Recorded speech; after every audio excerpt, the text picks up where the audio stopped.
12 Jahre YouTube, 12 Jahre HSPLP, das wird heute gefeiert mit einem FAQ-Special. Am Anfang möchte ich mich natürlich erstmal bei den Leuten bedanken, die vielleicht vor kurzem erst mit dazugekommen sind, die vielleicht 2-3 Jahre mit dabei sind und natürlich schon an die Hardcore-Fans, die über 12 Jahre lang vielleicht schon sogar mit dabei sind. Ich weiß nicht, vielleicht gibt es da schon jemanden, der von Anfang an mit dabei war. Ich weiß es nicht, auf jeden Fall möchte ich mich bei euch erstmal vorher bedanken.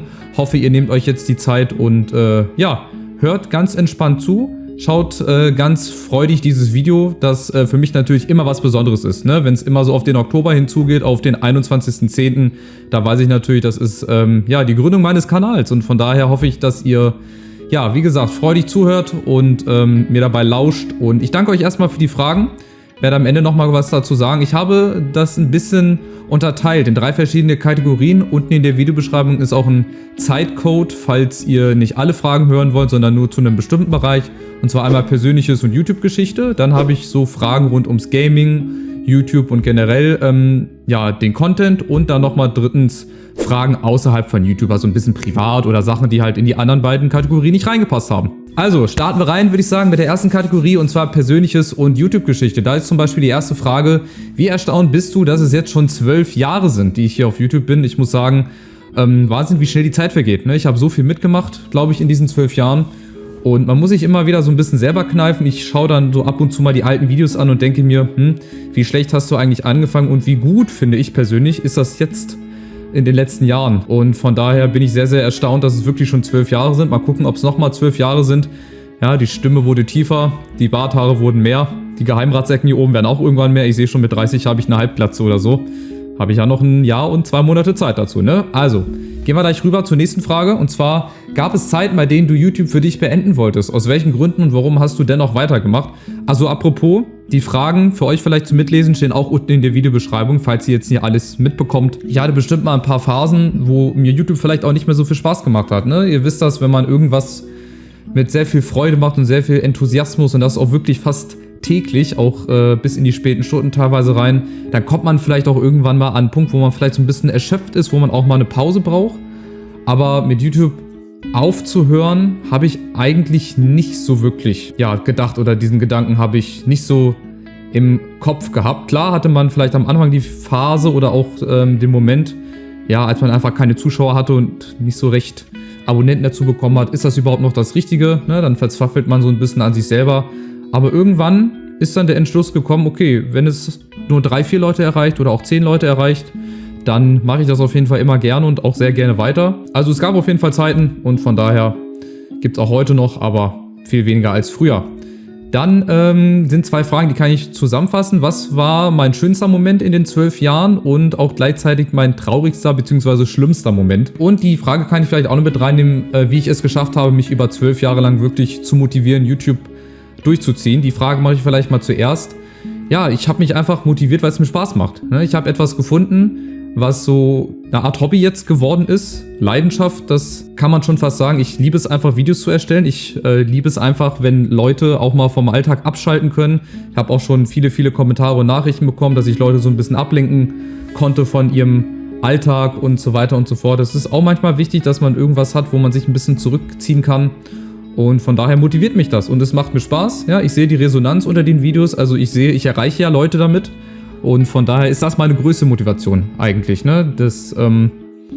Ja, und wie ich das geschafft habe, das entwickelt sich einfach. Wenn du Spaß hast und wirklich an dir selber arbeitest, ne, dich ein bisschen weiterentwickelst und wenn du auch siehst, dass du zum Beispiel bessere Videos schneidest als damals oder auch bessere Thumbnails machst, dann macht das natürlich Spaß. Und wenn du diesen Erfolg siehst und diesen Schritt oder diese Schritte, die du gemacht hast, von damals zu heute, dann ist das für mich persönlich einfach auch eine große Motivation und deswegen habe ich es einfach geschafft. Mein schönster Moment, würde ich schon sagen, war auf der Gamescom 2015, als ich da Gronkh und Sarazar, vor allem Sarazar, getroffen habe, der dann auch noch damals in meinem Gamescom-Vlog mit dabei war. Das war so, wenn ich spontan jetzt so überlegen müsste, schon mit mein schönster Moment. Es gab natürlich auch ganz, ganz viele andere schöne Momente, die Projekte, die ich mit euch zusammen gemacht habe, mit anderen YouTube-Kollegen. Das ist natürlich auch schön, aber wenn ich so spontan überlegen müsste, war das mein schönster Moment. Und einen traurigsten bzw. schlimmsten Moment gab es Gott sei Dank noch nicht in den 12 Jahren YouTube-Geschichte. Ich glaube, der schlimmste Moment für mich persönlich wäre einfach, wenn ich irgendwann den Kanal schließe, wenn ich dann doch irgendwann nicht mehr die Motivation finde und irgendwann doch nicht mehr so viel Spaß habe. Aber da müsste, glaube ich, schon ganz viel zusammenkommen oder irgendwas passieren. Aber Man weiß nie heutzutage, aber ich hoffe, dass ich auf jeden Fall 2024 hier wieder sitze und das verflixte oder die magische, die wilde 13 feiern kann. Das wilde 13. YouTube-Jahr. Von daher gehen wir es zusammen einfach mal an. Und die letzte Frage aus diesem Bereich ist, ja, ob ich ein paar Tipps habe für die mit YouTube heutzutage anfangen wollen. Also ich sag mal so, weil viele immer sagen, lohnt sich das heute noch mit YouTube anzufangen? Es lohnt sich immer mit YouTube anzufangen. Wenn ihr darauf Bock habt, wenn ihr wirklich Spaß habt, das mal auszuprobieren, ja, informiert euch vielleicht erstmal vorher, holt euch ein vernünftiges Aufnahmeprogramm, ein vernünftiges Mikrofon, Headset. Das muss jetzt nicht so ein High-End-Equipment sein, das, was ich jetzt hier habe. Also ich habe das Headset jetzt auch schon seit über 6, 7 Jahren. Jetzt habe ich das Elgato Wave 3, also ein Mikrofon. Es tut auch wirklich ein ganz normales Headset. Ja, dann braucht ihr natürlich einen PC, einen vernünftigen Monitor, vernünftige Grafikkarte und so weiter. Und ihr braucht halt einfach Spaß. Ihr braucht auch vielleicht am Anfang erstmal ein paar Wochen, Monate, wo ihr euch erstmal ausprobieren müsst, vielleicht auch 1, 2 Jahre, ja, um euch erstmal selber zu finden, um selbst eure Position hier auf dieser Plattform zu finden. Und auch überhaupt erstmal euer Genre. Ne? Vielleicht wolltet ihr eher in Richtung Gaming gehen, habt gemerkt, das ist nicht so für mich, seid dann eher in Richtung, keine Ahnung, Lifestyle-Videos oder Vlogs gegangen oder macht halt Livestreams und ladet eure Highlights auf einem YouTube-Kanal hoch. Das kann man natürlich auch machen. Auf jeden Fall der wichtigste Tipp, verstellt euch nicht. Habt wirklich Spaß an dem, was ihr macht. Lasst das auch die Zuschauer merken, weil die Zuschauer haben wirklich ein ganz, ganz feines Gespür dafür, ob ihr sie verarscht, auf Deutsch gesagt, oder ob ihr es wirklich so meint, wie ihr auch rüberkommt in dem Video. Von daher ist mir immer ganz, ganz wichtig, mich so zu geben. Nicht jedes Video ist vielleicht auch perfekt. Das ist aber auch ganz normal, das ist ganz menschlich und geht einfach mit den Gedanken ran, wirklich Spaß zu haben, ein Hobby zu haben und nicht Geld damit zu verdienen, weil Geld mit YouTube zu verdienen und auch wirklich davon leben zu können, da gehört auch ganz, ganz viel Glück mit dazu. Vielleicht auch ein bisschen Strategie, natürlich, wenn man die richtigen Videos zur richtigen Zeit hochlädt und auch sich mit dem YouTube-Algorithmus ein bisschen beschäftigt, dann kann man das auch so schaffen, aber im Prinzip ist das wirklich heutzutage sehr, sehr schwer, noch so groß zu werden, dass man damit Geld verdient, aber es ist auf jeden Fall nicht unmöglich. Machen wir weiter mit der nächsten Kategorie und zwar Gaming Content YouTube, so habe ich es jetzt einfach mal genannt. Die erste Frage unter anderem war, dass ich mal meine Gründungsstory wieder erzählen soll, die würde jemand mal wieder gerne hören. Also ich werde euch jetzt einfach mal hier oder irgendwo anders ein Bild einblenden. Es ging halt einfach, es war so simpel, ich hatte eine DVD von Horst Schlemmer, ja, alias Harpe Kerkeling oder auch andersrum, der hat halt einen Film gemacht über so eine politische Partei, die HSP, und das war zur damaligen Zeit einfach mein Lieblingsfilm von vor 12, 13 Jahren. Und dann habe ich halt die 3 Buchstaben genommen, HSP, habe da halt für Let's Play ein LP hinten dran gehangen und so war dann mein Kanal geboren. Ich glaube, heutzutage würde ich das nicht mehr so machen, aber ich habe gedacht, komm, du bist mit dem Namen einfach groß geworden, das bist du jetzt halt einfach. Du bist einfach der HSP oder Kanal HSPLP, keine Ahnung. Oder halt auch einfach Stefan. Also ihr könnt mich auch Stefan nennen und nicht HSPLP, wenn euch das ein bisschen leichter fällt. Und ja, genau, das war meine Gründungsgeschichte. Dann haben wir auch ein paar Fragen mit dabei, die lassen sich wirklich ganz kurz beantworten, wie zum Beispiel, ob ich mal einen 12-Stunden-Stream machen würde. Nicht geplant, spontan, bin ich immer ganz gerne mit dabei, wenn sich halt was ergeben würde. Aber für mich ist dann meistens schon nach 3, 4 Stunden immer Schluss. Dann, welche LPs ich außerhalb von Sport- und Rennspielen plane und in Zukunft auch machen werde. Das ergibt sich halt auch spontan. Also wenn ich ein Spiel sehe oder wenn ich Lust habe, zum Beispiel mal wieder auf ein Nintendo-Projekt, da mache ich das. Das werde ich nicht vorher planen, weil bei sowas bin ich persönlich immer gerne ein spontaner Typ und handelt auch immer sehr gerne spontan. Welchen Content würde ich machen, wenn ich nicht Gaming machen würde? Schwierig. Dann würde ich vielleicht irgendwie so in Richtung News gehen oder Fußballvideos, so die besten Fußballer, oder würde irgendwas in Richtung Fußball machen. Irgendwas, was mit Fußball zu tun hat. Entweder besten Spieler vorstellen oder keine Ahnung, irgendwas zur Bundesliga machen. Vielleicht sowas ähnliches wie Manu Thiele. Vielleicht würde ich sowas machen, so Fußball-Info, Fußball-News-Videos. Ich glaube, das wäre dann meine Kategorie. Das wäre dann, was wäre das denn? Ja, Sport einfach, ne? Würde ich, glaube ich, sagen. Dann, ob zu Weihnachten wieder der Community-Kalender zurückkommt oder ein anderes Projekt. Also für die Leute, die neu sind, ich habe früher mal ein Community-Projekt gemacht. Ich habe vom 1. bis zum 24. Dezember jeden Tag ein Video mit einem anderen Abonnenten oder mit einem anderen YouTube-Kollegen hochgeladen. Wir haben da verschiedene Spiele gespielt, immer Minecraft, Rocket League, FIFA, haben irgendwelche anderen Projekte gemacht. Das mache ich jetzt nicht mehr. Ich mache ja die letzten Jahre immer die Adventsgewinnspiele. Ich wollte gerade sagen Adventskalender, aber nee, die Adventsgewinnspiele, die gibt es auch in diesem Jahr wieder. Da bin ich gerade schon dabei, wieder Gewinne rauszusuchen, weil ich persönlich finde das ein bisschen entspannter. Vorher, der Community-Kalender, der soll auch was Besonderes sein. Klar, das ist auch mit sehr viel Spaß verbunden und auch mit sehr viel Aufwand. Du musst auch den Leuten vertrauen können und du musst auch ein bisschen planen vorher, dass du ein paar Folgen im Voraus hast. War halt die letzten Jahre leider nicht immer so und von daher habe ich das ein bisschen ad acta gelegt. Es war schönes Projekt, aber ich denke mal, dann wird, glaube ich, eher die Advents-Gewinnspielreihe wieder kommen und von daher, glaube ich, ist das auch ein bisschen besser, auch ein bisschen schöner für euch, gibt es wieder schöne Gewinne. Wie findest du, dass sich YouTube verändert hat, ne? Aktuell die Community, Designs, Partnerprogramm und so weiter. Also ich habe ja YouTube quasi von Anfang an bis jetzt verfolgt, ich habe viele Veränderungen mitbekommen. Früher gab es zum Beispiel noch das Postfach, schreibt mal in die Kommentare, wer noch das gute alte Postfach gekannt hat. Dann der Banner war früher noch ganz anders aufgebaut. Der ging ja über den gesamten Kanal ringsrum, oben drüber.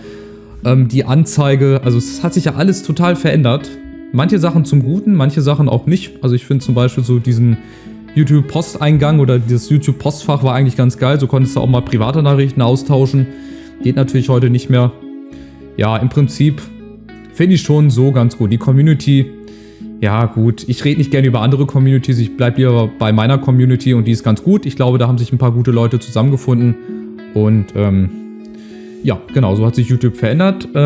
Ob es Videos gab, die bei mir demonetarisiert wurden, mit Altersbeschränkungen versehen, gestrikt wurden, ja, also demonetarisiert, wenn ich halt irgendwelche Soundtracks nehme, auch heute noch, die ich halt eigentlich gar nicht benutzen darf, die aber trotzdem bestehen bleiben dürfen, die ich aber nicht monetarisieren darf, ne? Wo dann der Urheber sagt, nee, das Geld wollen wir haben, das darf ich leider nicht behalten, aber das ist dann mir auch egal. Ich benutze das dann, weil es mir gefällt, das Lied, und deswegen gab es auch ganz viele, die schon demonetarisiert wurden, natürlich. Mit Altersbeschränkungen versehen noch nicht, gestrikt sowieso nicht. Also ich denke mal so über einen Daumen demonetarisiert. Gab es schon ein paar, so 10, 20 Stück bestimmt schon, aber da bin ich auch nicht böse drum. Was halte ich von YouTube Shorts und siehst du es als Gefahr für die Plattform? Ich sehe es eher als Bereicherung. YouTube ist halt auf den Zug aufgesprungen, das was Instagram schon gemacht hat, das was TikTok gemacht hat, diese YouTube Shorts. Ja, heutzutage ist ja die Aufmerksamkeitsspanne leider nicht mehr so hoch. Das heißt, viele Leute schauen lieber diese ganz kurzen Videos, auch diese Instagram Reels. Und ich sehe es nicht als Gefahr, ich sehe es dann eher auch als Bereicherung für die Plattform. Ich schaue ja auch sehr gerne YouTube Shorts, von daher mal abgesehen. Wie ich zu Produktplatzierungen stehe, und das wäre mein Traumplacement. Natürlich Traumplacement wäre irgendwas auch, was mit Fußball zu tun hat. Irgendwie, wenn mal Eintracht Frankfurt bei mir vorbeischaut und sagt, ey, willst du nicht mal Werbung dafür machen? Wir geben dir so ein bisschen was dafür. Und wie ich dazu stehe, ich muss sagen, ich habe früher ein bisschen anders drüber gedacht und auch drüber geredet. Da war ich halt noch 17, 18, da habe ich noch nicht so viel nachgedacht drüber. Da habe ich einfach nur immer geschimpft, oh, wer hier Werbung macht und nur YouTube macht, damit er damit Geld verdient und Clickbait macht und so weiter. Die habe ich eigentlich immer sehr beiseite geschoben. Die waren für mich so ein kleiner Dorn im Auge. Aber mittlerweile ist das okay. Also YouTube lebt ja auch und die YouTube-Creator leben ja von der Produktplatzierung. Wenn es eine vernünftige ist und die zu meinem Content passt, dann würde ich das auf jeden Fall auch machen. Aber es hat sich noch niemand gemeldet. Aber wenn irgendeiner da draußen ist und eine vernünftige Idee hat, er darf gerne an mich rantreten. Meine ganzen Social-Media-Daten sind hier irgendwo verteilt. Was müsste YouTube ändern, um für dich eine bessere Plattform zu werden? Naja, diese ganzen Bots erstmal raushauen. Also aktuell siehst du ja unter jedem Video, zum Glück nicht bei mir, ganz viele Bots. Auch so auf Instagram und auf Twitter gibt es ja ganz viele Bots, die leider so ein bisschen momentan das Ganze zerstören. Und was müsste YouTube ändern? Eine Altersbeschränkung? Weiß ich nicht, da würden ja auch viele Zuschauer verloren gehen, weil ganz viele Zuschauer sind natürlich noch unter 18 und wenn du sagst, YouTube ist erst für Leute ab 18, das finde ich dann auch ein bisschen kritisch, aber dafür gibt es auch YouTube Kids, ne? Da können dann die Leute hingehen, aber nein, das würde ich nicht machen, aber ich wüsste jetzt so spontan nicht, was YouTube verändern müsste. Habt ihr irgendwelche Wünsche? Schreibt es mal in die Kommentare rein, ob ihr irgendwelche Ideen habt, was hier sich verändern müsste. Dann lieber 30 Tage Stream hintereinander oder 30 Tage Videos hochladen, also hintereinander. Da würde ich eher das zweite nehmen. Habe ich ja jetzt auch schon öfter gemacht. Ich glaube, ich hatte mal eine Streak-Serie von bestimmt 40, 50 Tage hintereinander ein Video hochzuladen. Klappt natürlich auch nicht immer. Irgendwann reißt die Serie. Aber ich würde dann lieber Videos machen. Dann lieber mit Gästen, Freunden oder alleine aufnehmen. Sowohl als auch. Also ich habe ja schon mit Gästen aufgenommen über die 12 Jahre. Und ich nehme ja auch die meiste Zeit alleine auf. Also von daher auch beides. Wenn du nur noch ein Spiel für den Rest deiner YouTube-Laufbahn streamen könntest, welches wäre es? Ja, wahrscheinlich entweder ein Nintendo-Spiel oder doch FIFA bzw. EA, weil ich bin einfach mit FIFA groß geworden und jetzt auch mit EA FC. meine, wenn ich die Wahl hätte, würde ich EA nehmen, weil das ist einfach, Fußball ist einfach mein Ding. Das ist einfach meine Leidenschaft, auch schon immer früher gewesen. Und von daher würde ich da auf jeden Fall EA FC nehmen oder halt irgendein FIFA-Teil. Meine Ziele auf YouTube oder Twitch, ja auf Twitch einfach auch öfter zu Livestreamen. Da läuft es ja momentan nicht so aktiv und auch nicht so ganz rund, aber Hauptsache Spaß haben. Und mit YouTube soll es halt auch einfach so weitergehen. Klar will ich meine Community auch immer stetig vergrößern. Ich freue mich, wenn neue Leute mit dabei sind, auch von Twitter, aus den ganzen Fußball-Communities oder wenn Leute so spontan auf meine, zum Beispiel auf meine Karriere stoßen. Da sind jetzt auch viele neue Frankfurt-Fans vor allem mit dazugekommen. Das freut mich immer. Ja, weiterhin Spaß haben, sich nicht verstellen und genau, vielleicht auch noch nächstes Jahr hier sitzen und wie gesagt das 13-Jahres-Special machen. Völlig verrückt. Wird sich dein Content in irgendeiner Form verändern? Ich denke mal nicht. Also FIFA ist einfach mein Hauptding oder EA FC. Ich nenne es jetzt einfach nachfolgend FIFA. Immer dieses EA, ihr wisst dann, was ich meine. Mein Hauptcontent ist ja eigentlich immer FIFA gewesen. Klar, ab und zu auch mal Formel 1 und auch mal Vlogs und diese Kicktipp-Spiele. Diese Kicktipp-Videos mache ich auch gerne. Ja, also hauptsächlich Fußball. Also ich denke mal, da wird sich jetzt nicht viel verändern. Ich werde jetzt nicht irgendwie einen News-Kanal oder so. Ich glaube, ich werde da bei FIFA und generell Gaming bleiben einfach.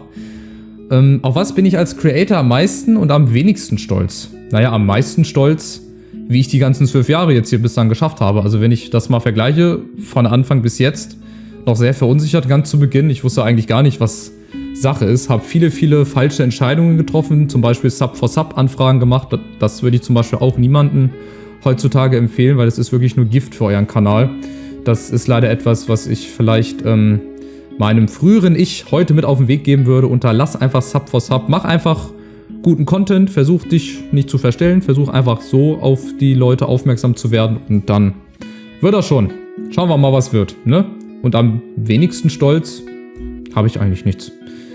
Welches Format möchte ich unbedingt noch bringen? Willst du alte Formate neu modernisiert zurückbringen? Also alte Formate neu modernisieren nicht. Da wüsste ich jetzt auch gar nicht, welches ich neu modernisieren würde, sollen, könnte und welches Format ich noch bringen möchte.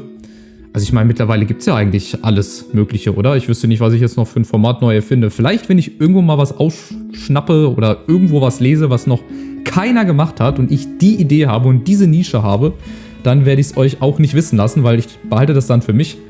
Aber ich wüsste gar nicht, welches Format ich dann noch zusätzlich bringen wollen würde. Und was war für dich dieses Jahr noch ein Highlight als Creator? Dieses Jahr, 2023?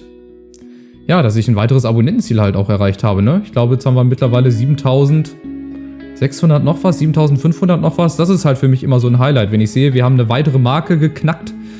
Und das halt auch einfach eine Bestätigung für mich ist, dass ich offensichtlich auch nicht so viel falsch mache und dass ich offensichtlich viele Leute damit erreiche. Das finde ich ziemlich geil. Und das macht mir halt Spaß, das motiviert mich. Und ein so richtiges Highlight als Creator. Also ich war jetzt auf keinem YouTuber-Event oder so. Oder auf der Gamescom war ich auch nicht. Von daher ist, ja, das so mein Highlight. Und ob es dieses Jahr ein besonderes Spiel gibt, das ich spielen oder zeigen möchte. Einen ganz besonderen Vlog, vielleicht ein Weihnachtsmarkt-Vlog 2023. Das wird es wahrscheinlich nicht geben, weil ich möchte doch ganz gerne mein Umfeld hier, soweit es geht, privat halten. Also klar, ein paar Sachen habt ihr schon gesehen in FAQ-Videos aber so Weihnachtsmarkt-Vlog. Ich bin nicht so der Typ, der dann, wo die ganzen Menschenmassen sind, so mit einer Vlog-Kamera rumlaufe. Das bin ich halt nicht. Also ich mache das, wenn eher für mich ganz alleine oder ich mache halt irgendwelche anderen Sachen, aber das wird es jetzt nicht geben. Ein besonderes Spiel. Vielleicht läuft mir ja nochmal das ein oder andere Horrorspiel unter den Nagel, aber im Prinzip habe ich da jetzt keinen besonderen Wunsch. Ich bleibe bei EAFC. Da läuft es ja momentan ganz gut in der Karriere, hoffe ich. Bei den Folgen, die bislang hochgeladen wurden. Und ja, alles andere wird dann spontan einfach mal kommen. Dann eine sehr, sehr schöne Frage auch noch. Bei welchem Oldschool-YouTube-Projekt wäre ich gerne dabei gewesen und warum? Und zur Auswahl stehen halt Tube Clash, Varo und das Mega-Projekt. Also die ganz, ganz alten Minecraft-Freaks, die wissen ja, was Varo ist, ne? Und das Mega-Projekt. Und Tube Clash war, glaube ich, auch so eine gezeichnete Comic-Serie. Das habe ich nicht so aktiv verfolgt. Ich wäre gerne bei Varo tatsächlich dabei gewesen. Vielleicht sogar mit einem guten Kollegen. Mega-Projekt wäre natürlich auch geil gewesen. Vielleicht bei Craft Attack, wobei ich auch nicht der größte Bilder bin und nicht so die größten Häuser und so weiter bauen kann und generell nicht so gut bin darin. Aber bei Varo, das wäre schon witzig gewesen, glaube ich, mit dem Teamkollegen sich da durchzuschlagen. So ein bisschen die Views abgreifen und die ganzen Abonnenten. Nein, natürlich nicht. Aber Varo wäre, glaube ich, eine schöne Erfahrung gewesen. so, dass das German Let's Play halt ins Leben gerufen hat. Das war, glaube ich, sehr, sehr witzig. Das war ein richtig cooles Projekt damals und ich glaube, dann wäre ich eher bei Varo gelandet, als dann beim Megaprojekt. Das waren bislang richtig, richtig coole Fragen und auch richtig, richtig viele Fragen. Ich hoffe, ich habe die so von der Kategorie her gut zusammengefasst. Wir kommen jetzt zur letzten Kategorie und zwar drittens Fragen außerhalb von YouTube. Also ein paar private Fragen, ein paar Entweder-Oder-Fragen. Wir gucken einfach mal und dann hoffe ich, dass ihr auch noch mit dabei seid. Lieber Gewitter oder Sonnenwetter? Ja, sowohl als auch. Also ich mag es, wenn es schön warm ist. Nicht zu heiß, aber schön warm. So 20, 25 Grad, ein bisschen Wind. Das ist schon ganz gut. Aber Gewitter ist auch ganz geil, muss ich sagen. Ich sehe dann auch gerne die Blitze und auch wenn es dann so richtig stark gewittert, habe ich gerne. Der Blitz muss jetzt nicht irgendwo einschlagen, das möchte ich nicht, aber ist schon schön. Ist schon ein schönes Naturschauspiel und genau, also ich mag beides. Schenkst du lieber oder wirst du lieber beschenkt? Natürlich werde ich lieber beschenkt, aber ich schenke auch gerne. Ja, anderen Leuten nicht unbedingt was Materielles. Ja, einfach nur Aufmerksamkeit, einfach ein paar liebe Worte. Wenn man sieht, der Gegenüber, der freut sich einfach, ja, dass man ihm jetzt was Nettes gesagt hat. Das ist für mich viel Mehrwert als irgendwelchen materiellen Schmuck oder irgendwas Materielles, weil das ist auch irgendwann kaputt oder das vergeht auch irgendwann. Ja, oder auch so, weiß nicht, ich schreibe zum Beispiel auch noch gerne Briefe oder auch mal eine Postkarte. Ich bin da noch ganz oldschool, weil das ist wirklich etwas, was du in der Hand hast. Das kannst du dir auch irgendwo hinhängen.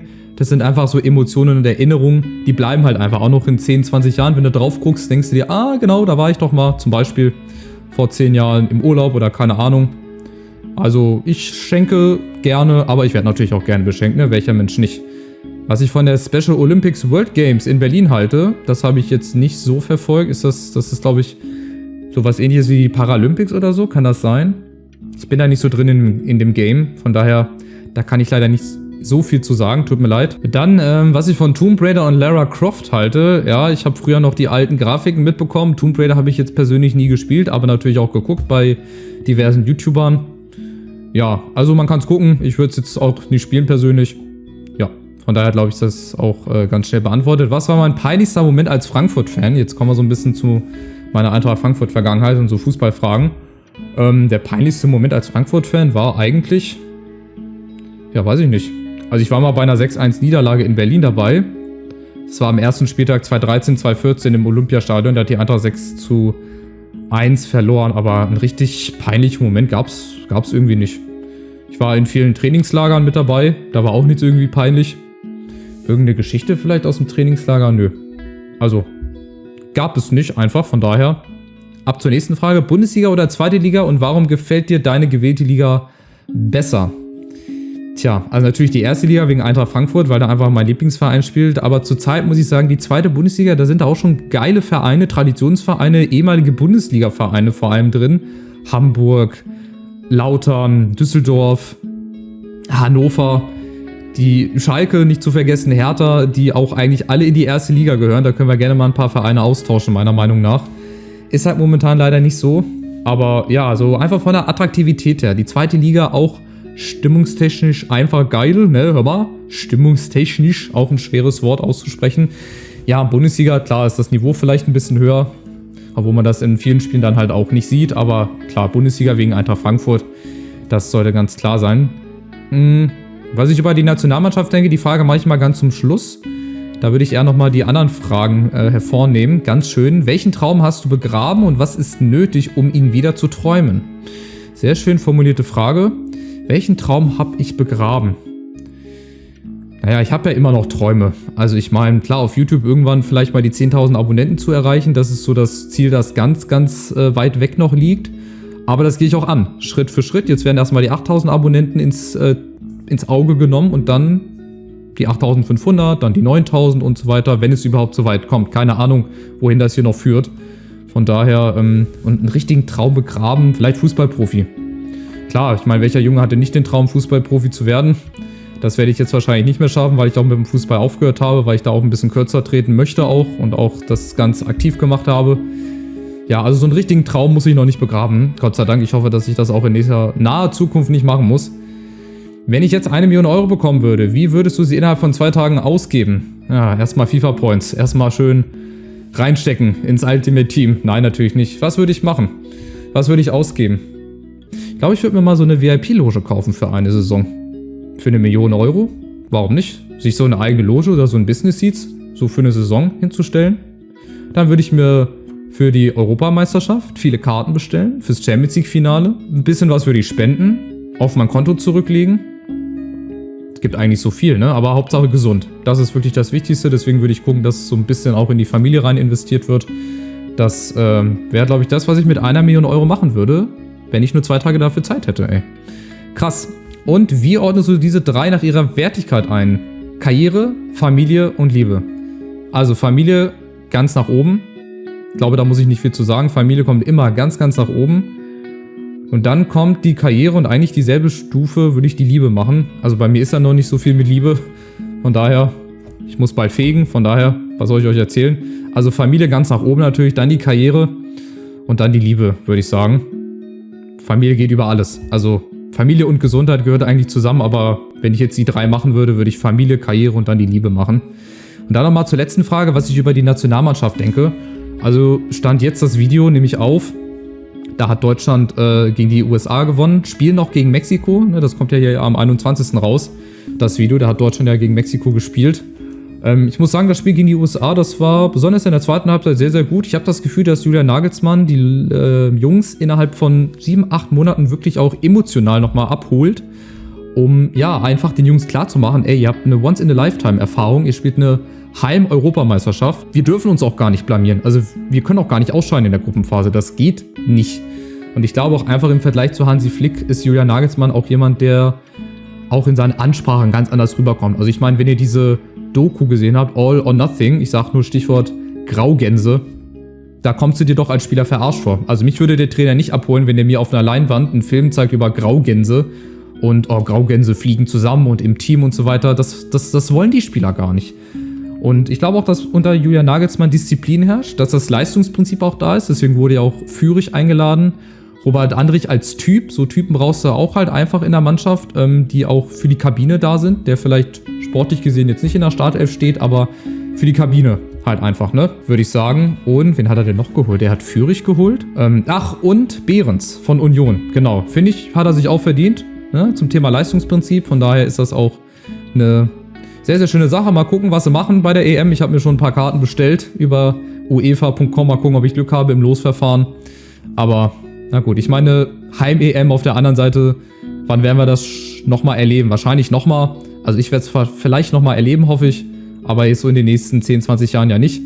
Aber vielleicht nochmal irgendwann. Und von daher glaube ich, ja, können wir die Fragerunde hier schließen. Ich danke euch wirklich für ganz, ganz viele Fragen. Es hat mir wirklich sehr, sehr viel Spaß gemacht, die zu beantworten. Ich danke auch jetzt vor allem dem Killer Quadro, dem Krokotuns, dem Christoph, dem Leozino, Extreme Chan, Levin Gaming, dem Eddie, The Suchti, Steve Lehmann und Daniel House of Poops. Das waren nämlich die Fragen, die ihr gestellt habt. Danke, danke, danke. Und natürlich auch vielen, vielen Dank an die Leute, die jetzt hier keine Fragen gestellt haben. Ne? Nicht, dass ihr euch jetzt auf den Schlips getreten fühlt, aber die Leute haben halt die Fragen hier gestellt. Vielen, vielen Dank dafür. Ihr gehört natürlich auch schon lange zur Community. Und natürlich ihr da draußen auch. Also selbst wenn ihr erst vor kurzem mit dazugestoßen seid, selbst wenn ihr jetzt zum allerersten Mal mich seht, mein Video und vielleicht jetzt gleich auf Abonnieren klickt, das wäre natürlich sehr, sehr geil. Ich bedanke mich bei euch. Ich bedanke mich auch bei jedem Thumbnail-Ersteller. Gott, ich habe so viele Sachen, wo ich mich noch bedanken muss. Ey, Thumbnail-Designer, auch die Leute, die ab und zu meine Videos schneiden, auch ihr seid natürlich gegrüßt und geherzt. Die Leute von Twitter, mit denen ich zusammenhänge, im Discord und ich glaube einfach vielen, vielen Leuten, auch zum Beispiel auch WeHawk LP. Das ist auch wieder ein Moment, um WeHawk LP einfach mal zu danken, weil durch ihn wäre ich gar nicht jetzt hier.